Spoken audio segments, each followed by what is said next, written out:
ಶ್ರೀ ಸಿದ್ಧಾರೂಢ ಕಥಾಮೃತದ 5ನೆಯ ಅಧ್ಯಾಯ. ಶ್ರೀ ಗಣೇಶಾಯ ನಮಃ. ಶ್ರೀ ಸದ್ಗುರು ಸಿದ್ಧಾರೂಢಾಯ ನಮಃ. ಚಿತ್ತದೊಳು ವೇದಾಂತ ಜ್ಞಾನವ ನಿತ್ಯದಲ್ಲಿ ನೆನೆಯುತ್ತ ಸತ್ಯ ಶೋಧಕರಾದ ಭಕ್ತ ಮುಮುಕ್ಷಗಳಿಗದವು ನಿವುತ ಸಿದ್ಧ ಯೋಗಿಯ ತೀರ್ಥಕ್ಷೇತ್ರಗಳನ್ನ ಕಾಣುತ್ತ ಪೋದನು ಬದ್ಧ ಜ್ಞಾನಾರ್ಥಿಗಳನ್ನೆಲ್ಲ ನುದರೆರಿಸುವವನಾದನು. ಯಾವಾತನು ಸರ್ವ ಜೀವಿಗಳ ಪ್ರಾಣನಾಗಿಯೋ ಅಖಿಲ ಬ್ರಹ್ಮಾಂಡ ವ್ಯಾಪಕ ಚೇತನನಾಗಿಯೋ ಯಾವಾತನಿಂದ ಇಂದ್ರಿಯಗಳಿಗೆ ಜ್ಞಾನವಾಗುವುದೋ ಮತ್ತು ಯಾವಾತನ ಇಂದ್ರಿಯಗಳು ತಿಳಿಯಲಾರವೋ ಸರ್ವದಾ ಅಂತಃಕರಣದೊಳಗೆ ಸಾಕ್ಷಿ ರೂಪನಾಗಿದ್ದು ಯಾವಾತನು ಸಮಾಧಿಯಲ್ಲಿ ಸ್ವಪ್ರಕಾಶನಾಗಿ ತೋರುವನೋ ಆತನೇ ಸರ್ವ ವೃತ್ತಿಗಳಿಗೀತನಾಗಿದ್ದು ಸ್ವರೂಪನೆಂದೆನಿಸಿಕೊಳ್ಳುತ್ತಾನೆ.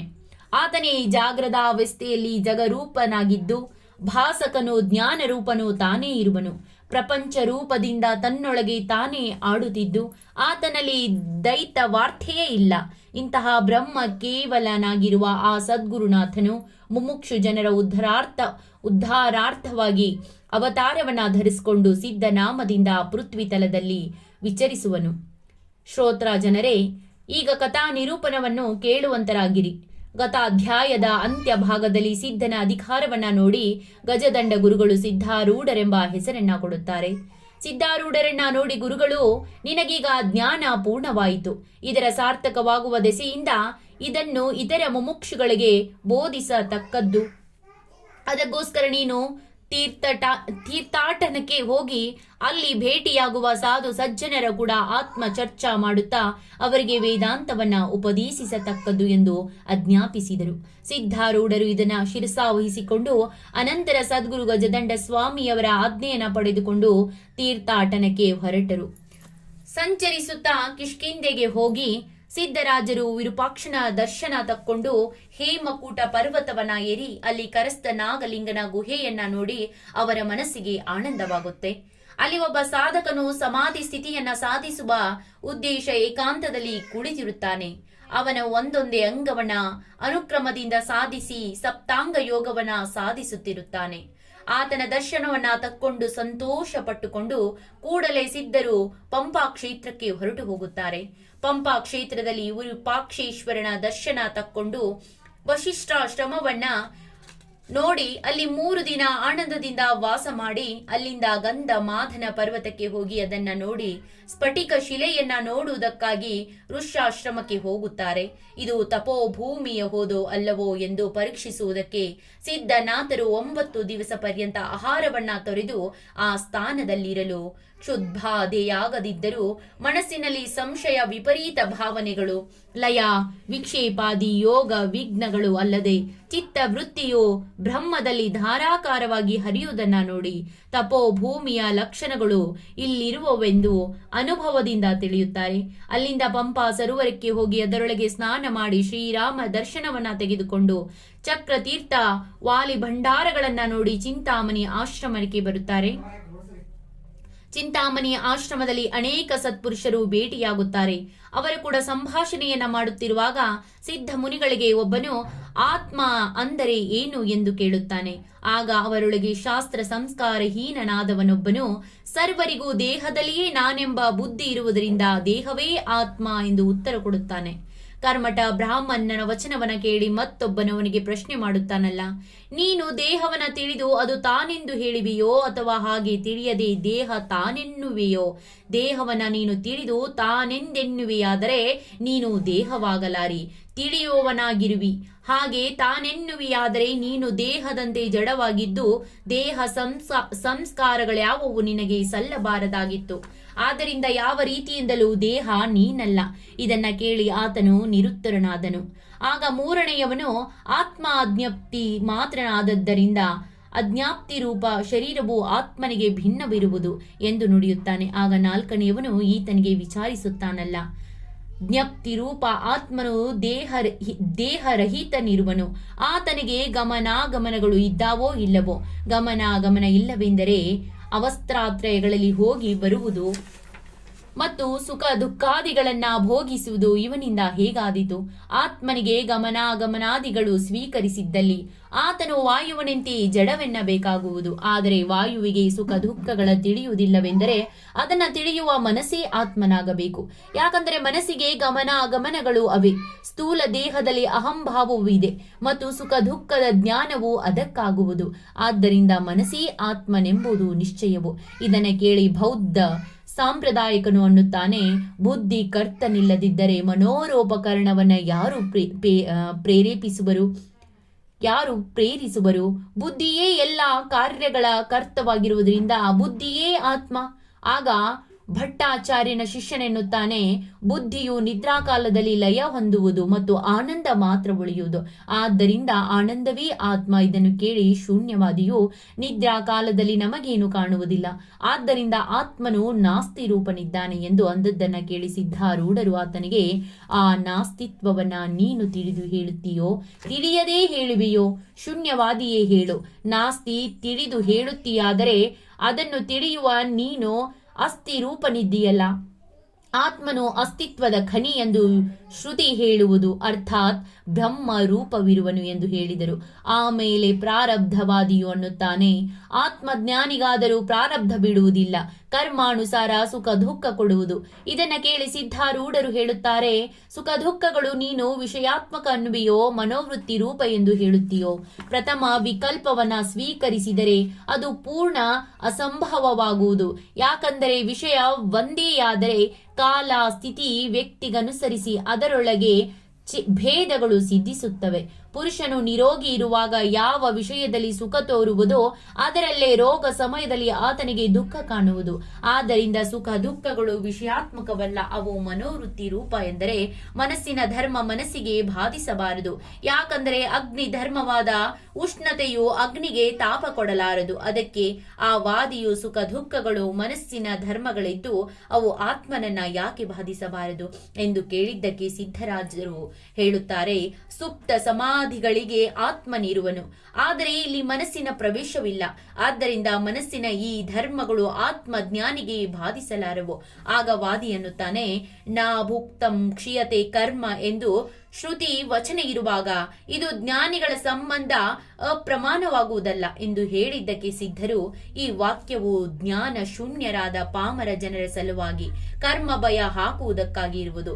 ಜ್ಞಾನಿಗಳಿಗೆ ಇದು ಸರ್ವಥಾ ಅಪ್ರಮಾಣವೇ ಸರಿ ಎಂದು ಅನ್ನಲು ಸರ್ವರಿಗೂ ಆನಂದವಾಗಿ ಸಿದ್ಧಾರೂಢರು ಧನ್ಯರು ಧನ್ಯರು ಎಂದು ಚಪ್ಪಾಳೆಗೈಯುತ್ತಾರೆ. ಆ ದಿನ ಅಲ್ಲಿಯೇ ಇದ್ದು ಎರಡನೆಯ ದಿನ ಸಿದ್ಧನಾಥನು ತಿರುಪತಿ ಕ್ಷೇತ್ರಕ್ಕೆ ಹೋಗಿ ಶ್ರೀ ವೆಂಕಟೇಶನ ದರ್ಶನವನ್ನ ತೆಗೆದುಕೊಳ್ಳುತ್ತಾರೆ. ಅಲ್ಲಿಂದ ಮುಂದೆ ದಾರಿ ನಡೆಯುತ್ತಾ ಹೋಗುವಾಗ ದೇಹಕ್ಕೆ ದುಃಖಾದಿಗಳಿಂದ ಬಾಧೆಯಾದರೂ ಸಿದ್ಧಾರೂಢರು ಸ್ವಲ್ಪವಾದರೂ ಬ್ರಹ್ಮ ಚಿಂತನದಿಂದ ಚಲಿಸಲಿಲ್ಲ. ದೇಹದ ಮೇಲೆ ಒಂದು ಸಣ್ಣ ವಸ್ತ್ರ, ಭಿಕ್ಷೆಗೆ ಕರತಲವೇ ಪಾತ್ರೆ, ಶಯ್ಯೆಗೆ ಭೂಮಿ ಮಾತ್ರವೇ ಇರುತ್ತಿತ್ತು. ಜನರು ಈತನ ಉನ್ಮತ್ತನಿದ್ದಾನೆಂದು ಆತನಿಗೆ ಕಲ್ಲು ಒಗೆಯುತ್ತಿದ್ದರು. ಕೆಲವರು ಇವನು ರೋಗದಿಂದ ಅಶಕ್ತನಾಗಿರುವನೆಂದು ಇವರನ್ನ ಸಮೀಪ ಬರಗೊಡುತ್ತಿರಲಿಲ್ಲ. ಈತನ ಕುಲ ಗೊತ್ತಿಲ್ಲ ಎಂದು ಇವರ ಸಂಸರ್ಗವನ್ನೆಲ್ಲ ಬಿಡುತ್ತಿದ್ದರು. ಉತ್ತಮ ಅಧಿಕಾರಿಗಳ್ಯಾರಾದರೂ ಭೇಟಿಯಾದರೆ ಈತನು ಜ್ಞಾನಿ ಇರುವನೆಂದು ತಿಳಿಯುವರು. ಇವರ ನಿಸ್ಪೃಹ ವೃತ್ತಿ ಕಂಡು ಇವನು ಬ್ರಹ್ಮವೆತ್ತನಿರುವನಲ್ಲಿ ಸಂಶಯವಿಲ್ಲ. ಇವನ ಉಪಚಾರ ಮಾಡಿ ತಾವು ಧನ್ಯರಾಗಬೇಕೆಂದು ಸಿದ್ಧರನ್ನ ಮನೆಗೆ ಕರೆದುಕೊಂಡು ಹೋಗಿ ಕೆಲವರು ಸ್ನಾನಾದಿ ಉಪಚಾರಗಳಿಂದ ಪೂಜಿಸ್ತಾ ಇದ್ದರು. ಹೀಗೆ ಸಿದ್ಧರು ಸಂಚಾರ ಮಾಡುತ್ತಾ ಶಿವ ಕಂಚಿಗೆ ಹೋಗಿ ಪರಶಿವನನ್ನ ಕಂಡು ಅಲ್ಲಿಂದ ವಿಷ್ಣು ಕಂಚಿಗೆ ಹೋಗಿ ವರದರಾಜನನ್ನ ನೋಡುತ್ತಾರೆ. ದಾರಿಯಲ್ಲಿ ಒಬ್ಬ ಬ್ರಾಹ್ಮಣನನ್ನ ಇವರನ್ನ ನೋಡಿ ಈತನು ಜಡ ಭರತನಂತಹ ಬ್ರಹ್ಮವೆತ್ತನಿರಬೇಕು ಎಂದು ಅಂದುಕೊಂಡು ಸ್ವಾಮಿಯವರ ನಿಸ್ಪೃಹ ವೃತ್ತಿ ಮತ್ತು ಉನ್ಮತ ಚರ್ಚೆಯನ್ನ ಕಂಡು ಇವರನ್ನ ಪೂಜಿಸಬೇಕೆಂದು ಹಸ್ತಗ್ರಹಣ ಮಾಡಿ ಸಿದ್ಧರನ್ನ ಮನೆಗೆ ಕರೆದುಕೊಂಡು ಹೋಗುತ್ತಾರೆ. ಇವರ ಪೂಜೆಯಿಂದ ಮಹಾಫಲ ಉಂಟಾಗಬಹುದೆಂದು ಆ ಬ್ರಹ್ಮನು ಸಿದ್ಧಾರೂಢರಿಗೆ ಯೋಗ್ಯವಾದ ಆಸನವನ್ನ ಕೊಟ್ಟು ಸದ್ಭಾವದಿಂದ ಷೋಡಶೋಪಚಾರ ವಿಧಿವತ್ತಾಗಿ ಪೂಜಾ ಮಾಡಿದನು. ಆಮೇಲೆ ಸಮ್ಮುಖದಲ್ಲಿ ನಿಂತು ಕೈ ಜೋಡಿಸಿ ನಯ ನುಡಿಗಳಿಂದ ಬ್ರಹ್ಮವೆತ್ತನ ಪೂಜಾ ದರ್ಶನಾದಿಗಳಿಂದ ತತ್ಕಾಲ ಫಲ ಉಂಟಾಗುವುದು ಎಂದು ನುಡಿದನು. ಆಗ ಸಿದ್ಧ ಸದ್ಗುರುನಾಥರು, ನೀನು ಯಾರಿದ್ದಿ, ಸತ್ಯವಾಗಿ ಹೇಳು ಎಂದು ಹೇಳಿದ್ದಕ್ಕೆ ಆತನು, ಹೇ ದೇಹ, ಏನು ಕಾಣುವುದೋ ಅದೇ ನಾನು ಅಂದರು. ಅದಕ್ಕೆ ಸದ್ಗುರುಗಳು, ಪಂಚಭೂತಾತ್ಮಕವಾದ ಈ ದೇಹವನ್ನ ಅವುಗಳಿಗೆ ಹಂಚಿಕೊಟ್ಟ ಮೇಲೆ ನೀನು ಉಳಿಯುವಿ. ಆಗ ನೀನು ಯಾರು ಎಂದು ಕೇಳಲು ಬ್ರಾಹ್ಮಣನು, ಪ್ರಾಣ ಬುದ್ಧಿಗಳ ಸಮೇತ ಅನೇಕ ಲೋಕಗಳಲ್ಲಿ ಸಂಚರಿಸುವವನೇ ನಾನು ಎಂದು ಉತ್ತರ ಕೊಟ್ಟನು. ಆಮೇಲೆ ಸದ್ಗುರುನಾಥರು, ಸುಪ್ತಿಯೊಳಗೆ ಬುದ್ಧಿಯು ಲಯ ಹೊಂದುವುದು, ಆಗ ನೀನ್ಯಾರು ಇರುತ್ತಿ ಎಂದು ಕೇಳಿದ್ದಕ್ಕೆ ನಾನರಿಯೆ ಎಂದು ಬ್ರಾಹ್ಮಣನು ಉತ್ತರ ಕೊಟ್ಟನು.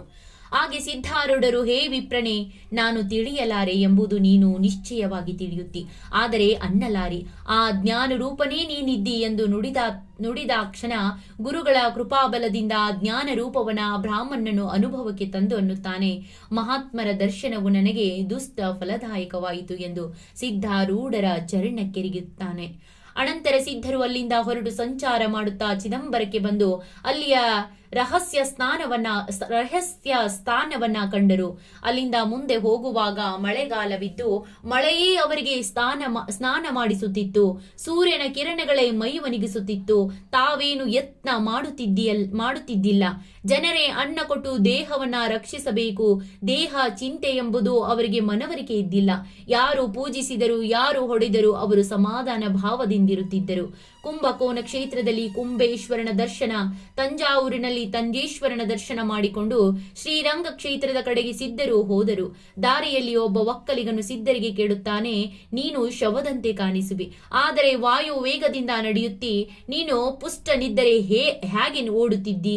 ಅದಕ್ಕೆ ಸಿದ್ಧರು, ಅನ್ನದಿಂದ ಶಕ್ತಿ ಬರುವುದಿಲ್ಲ, ನಿರಂತರ ಬ್ರಹ್ಮಾಕಾರ ಮನೋವೃತ್ತಿ ಇರುವುದರಿಂದ ಶಕ್ತಿ ಬರುವುದು ಎಂದು ಹೇಳಿ ಮುಂದೆ ನಡೆಯುತ್ತಾರೆ. ಶ್ರೀರಂಗನ ದರ್ಶನವನ್ನ ತಕ್ಕೊಂಡು ಸಿದ್ಧರು ಜಂಬುಕೇಶ್ವರಕ್ಕೆ ಬಂದು ಅಲ್ಲಿಂದ ಮೀನಾಕ್ಷಿ ದರ್ಶನ ಮಾಡಿ ಮಥುರಾ ಕ್ಷೇತ್ರಕ್ಕೆ ಬಂದು ಗುಡಿಯಲ್ಲಿ ಪ್ರವೇಶಿಸಿದಾಗ ಒಬ್ಬ ಬ್ರಾಹ್ಮಣನು ಬಂದು, ನೀನು ಚಾಂಡಾಲನು, ದೇವಾಲಯದೊಳಗೆ ಪ್ರವೇಶಿಸಬೇಡ ಎಂದು ಪ್ರತಿಬಂಧಕ ಮಾಡಲು ಸಿದ್ಧರು, ನಿನ್ನೊಳಗೆ ಕ್ರೋಧ ಚಂಡಾಲನು ಪ್ರವೇಶಿಸಿರುವನು ಎಂದು ಅಂದದ್ದಕ್ಕೆ ಬ್ರಾಹ್ಮಣನು, ದಕ್ಷಿಣೆ ಕೊಟ್ಟರೆ ಒಳಗೆ ಬಿಡುವೆನು ಹೀಗಂದದ್ದನ್ನ ಕೇಳಿ ಸಿದ್ಧರು, ನೋಡ, ಆಶಾ ಚಂಡಾಲನು ನಿನ್ನಲ್ಲಿ ಪ್ರವೇಶಿಸಿದನು ಎಂದು ಅವರು ಆ ಬ್ರಾಹ್ಮಣನು ನಿರಾಶವಾದದ್ದನ್ನ ನೋಡಿ ಮತ್ತೆ ಸಿದ್ಧರು, ನೋಡು, ಸಂಕಲಿತ ಚಾಂಡಾಲನು ನಿನ್ನಲ್ಲಿ ಪ್ರವೇಶಿಸಿದನು.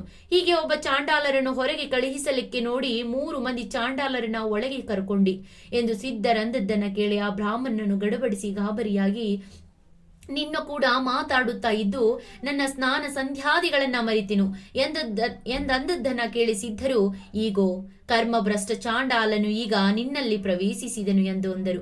ಇದನ್ನ ಕೇಳಿ ಆ ಬ್ರಾಹ್ಮಣನು ಅನುತಾಪಯುಕ್ತನಾಗಿ, ತ್ರಾಹಿ ಅಪರಾಧವಾಯಿತು, ಮಹಾತ್ಮರಿಗೆ ಛಳನ ಮಾಡಿದನು ಎಂದು ನುಡಿದು ಸಿದ್ಧಾರೂಢರ ಚರಣಕ್ಕೆ ಎರಗಿದನು. ಅನುತಾಪಯುಕ್ತನಾಗಿ ಬ್ರಾಹ್ಮಣನು ಎದ್ದು ಸಿದ್ಧರ ಆಜ್ಞೆ ಪಡೆದುಕೊಂಡು ತನ್ನ ಗೃಹಕ್ಕೆ ತೆರಳಿದನು. ಶ್ರೀ ಸದ್ಗುರು ಸಿದ್ಧಾರೂಢರು ಮೀನಾಕ್ಷಿ ದೇವಾಲಯದೊಳಗೆ ಪ್ರವೇಶಿಸಿ ದೇವಿಯ ದರ್ಶನವನ್ನ ತಕ್ಕೊಂಡು ಹೊರಗೆ ಬಂದು ನದಿಯ ತೀರಕ್ಕೆ ಹೋಗಿ ಇಲ್ಲಿ ಆಸನವನ್ನ ಹಾಕಿ ಸ್ವಾಸ್ಥ್ಯ ಧ್ಯಾನದಲ್ಲಿ ಮಗ್ನರಾಗಿ ಕೂತು ಬಿಟ್ಟರು. ಆ ಬ್ರಾಹ್ಮಣನು ತನ್ನ ಮನೆಗೆ ಹೋದಾಕ್ಷಣ ಆತನಿಗೆ ಸಿದ್ಧಾರೂಢ ಮಹಾತ್ಮರ ಸ್ಮರಣೆಯಾಗಿ ಮಹಾತ್ಮರನ್ನ ಮನೆಗೆ ಕರೆದುಕೊಂಡು ಬಂದು ನೈವೇದ್ಯ ಅರ್ಪಿಸಬೇಕು ಎಂದು ಮನದೊಳಗೆ ಅಂದುಕೊಂಡು ಅವಧೂತರನ್ನ ಹುಡುಕುತ್ತಾ ನದಿ ತೀರಕ್ಕೆ ಬರಲು ಅಲ್ಲಿ ಆಸನ ಹಾಕಿ ಕೂತಿರುವ ಮಹಾತ್ಮರನ್ನ ಕಂಡು ಅವರಿಗೆ ಸಾಷ್ಟಾಂಗ ನಮನ ಮಾಡಿ, ಮಹಾರಾಜರೇ, ಇವತ್ತು ನೈವೇದ್ಯಕ್ಕೆ ನಮ್ಮ ಮನೆಗೆ ಬರಬೇಕು ಎಂದು ಪ್ರಾರ್ಥಿಸುತ್ತಾನೆ. ಸಿದ್ಧ ಸದ್ಗುರುಗಳು ಆತನನ್ನ ನೋಡಿ, ಹೇ ಬ್ರಾಹ್ಮಣ ವರ್ಯನೇ, ನಮ್ಮನ್ನ ನಡೆಸಿಕೊಂಡು ನಿಮ್ಮ ಮನೆಗೆ ಕರೆದೊಯ್ದು ಉಣ್ಣಿಸುವುದರಿಂದ ನಿಮಗೆ ಅಲ್ಪ ಪುಣ್ಯವು ಬರುವುದು. ನೈವೇದ್ಯ ಅನ್ನವನ್ನ ಇಲ್ಲಿಗೇ ತಕ್ಕೊಂಡು ಬರುವುದಾದರೆ ನಿಮಗೆ ಪೂರ್ಣ ಫಲ ಉಂಟಾಗುತ್ತದೆ ಎಂದು ನುಡಿಯುತ್ತಾನೆ. ಮಹಾತ್ಮರ ಈ ಭಾಷಣವನ್ನ ಕೇಳಿ ಆ ಬ್ರಾಹ್ಮಣನು ಆನಂದಭರಿತನಾಗಿ ತೀವ್ರ ಮನೆಗೆ ಹೋಗಿ ನೈವೇದ್ಯ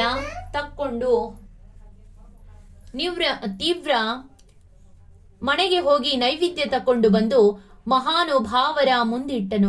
ಅದನ್ನ ಸೇವಿಸಿ ಸಿದ್ಧರು ಆ ಬ್ರಾಹ್ಮಣನನ್ನು ಆಶೀರ್ವಾದಿಸಿ ಮನೆಗೆ ಕಳುಹಿಸಿ ತಾವು ಅಲ್ಲೇ ಮಳಲಲ್ಲಿ ಶಯನ ಮಾಡಿದರು. ಅಲ್ಲಿಂದ ಎದ್ದು ರಾಮೇಶ್ವರಕ್ಕೆ ಹೋಗಿ ಮುಂದೆ ರಾಮ ಝರಕೆಯಲ್ಲಿ ಒಬ್ಬ ಯೋಗೀಶ್ವರನನ್ನ ಕಂಡು ಅವನನ್ನ ಕುರಿತು, ಮಹನೀಯರೇ, ನಿಮಗೆ ಯಾವ ಅಂಗ ಸಿದ್ಧವಾಗಿದೆ ಎಂದು ಕೇಳಲು ಆತನು ದೇಹ ಲಾಘವತ್ವದಿಂದಲೂ ದೇಹಾರೋಗ್ಯದಿಂದಲೂ ಆಸನಾಂಗ ಒಂದು ಸಿದ್ಧಿಸಿದೆ ಎಂದು ನಾನು ತಿಳಿಯುತ್ತೇನೆ ಅಂದನು.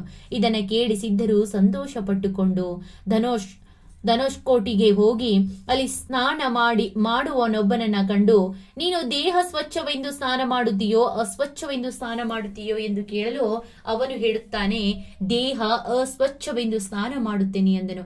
ಆಗ ಸಿದ್ಧರು, ಅಸ್ವಚ್ಛವೆಂದು ಹೇಗೆ ತಿಳಿಯುತ್ತಿ ಎಂದು ಹೇಳಲು ಆತನು ಜಾತ ಕರ್ಮಾದಿ ಸಂಸ್ಕಾರಗಳಿಂದ ತಿಳಿಯಿತು ಅಂದನು.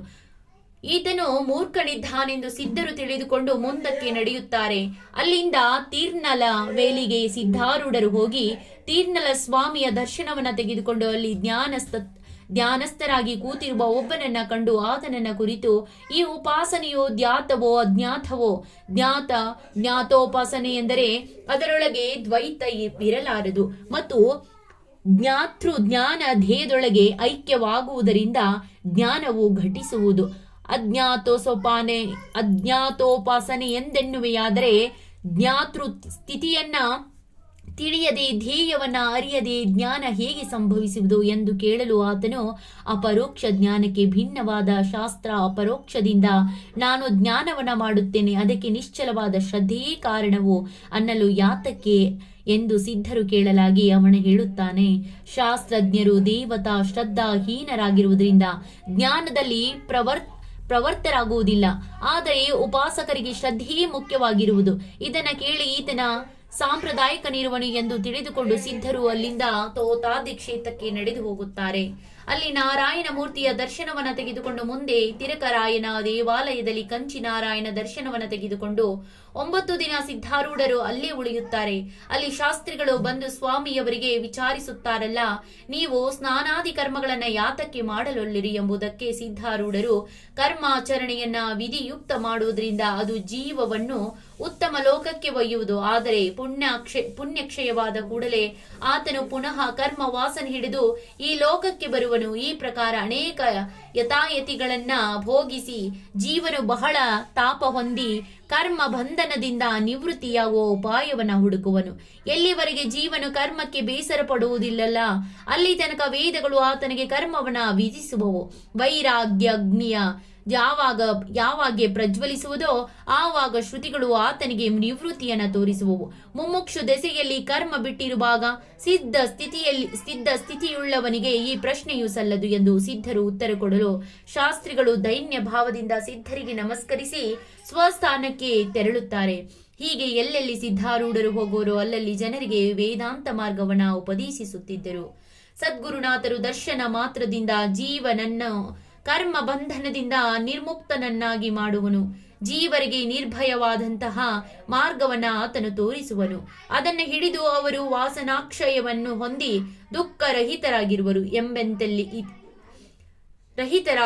ಇಂತೆಂಬೆಲ್ಲಿಗೆ ಶ್ರೀ ಸಿದ್ಧಾರೂಢರ ಕಥಾಮೃತದೊಳ ಶ್ರವಣ ಮಾತ್ರದಿಂದ ಸರ್ವ ಪಾಪಗಳನ್ನ ಭಸ್ಮ ಮಾಡುವಂತ ಈ 5ನೇ ಅಧ್ಯಾಯವನ್ನ ಶ್ರೀ ಸದ್ಗುರು ಸಿದ್ಧಾರೂಢರ ಚರಣಾರವಿಂದಗಳಲ್ಲಿ ಶಿವದಾಸನು ಅರ್ಪಿಸಿರುವರು.